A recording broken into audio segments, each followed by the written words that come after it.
Well, Brazilian Consul General to Istanbul, Paulo Roberto Franca, joins us now live in the studio to speak further about this election victory. We've heard so many, actually, comparisons now to the U.S. 2016 election and its divisiveness, as well as the choice of candidates on the table. Is Bolsonaro the Trump of the tropics? No, of course not.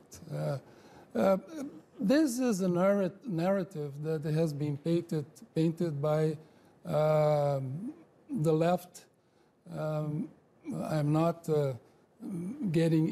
saying any comment with respect to President Trump, but the question is that Bolsonaro has his own personality, and he represents an important part of Brazil. You know, there is happiness now in Brazil because of this election.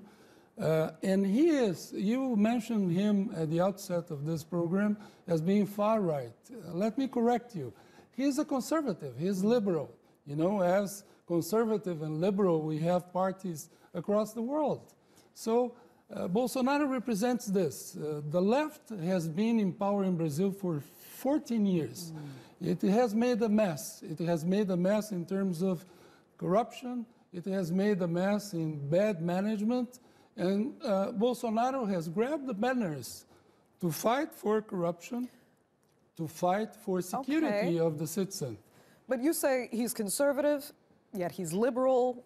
He has said so many controversial things. I mean, it seems logical that some Brazilians are very worried that he will hinder progress on social issues, including LGBTQ rights, women's rights. He said some controversial things on abortion, and that he will move Brazil closer to a military state that he actually admired.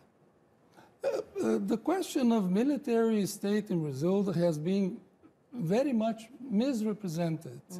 In the 1964, when there was the military coup, there was a war in Brazil.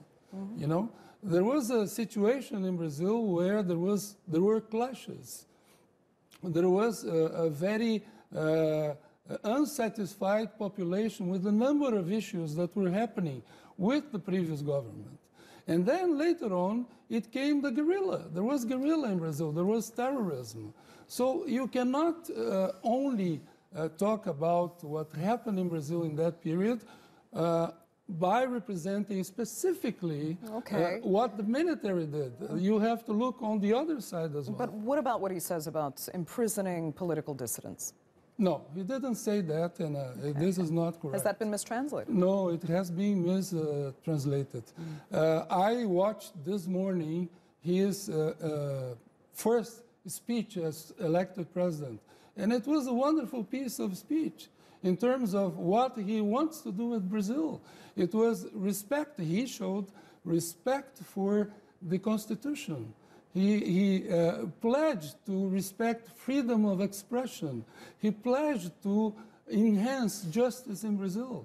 So these are elements that we are eager to have in Brazil. I think the issue is, from a perspective from outside Brazil, they see him making extremely controversial comments that talk about kind of cracking down on social issues that many see as progress, and just the talk against political dissidents, even if you say it's mistranslated, that he does qualify as this Trump-esque character. Why do you say he is not Trump? Because he's not Trump. But how so? I mean, is he not as kind of a loose cannon as Trump, or is he actually more socially progressive than Trump? No, I think that you have to look Bolsonaro as a phenomenon of Brazilian politics. Okay, he has raised his voice for some of the banners that we need. Population was in need for that.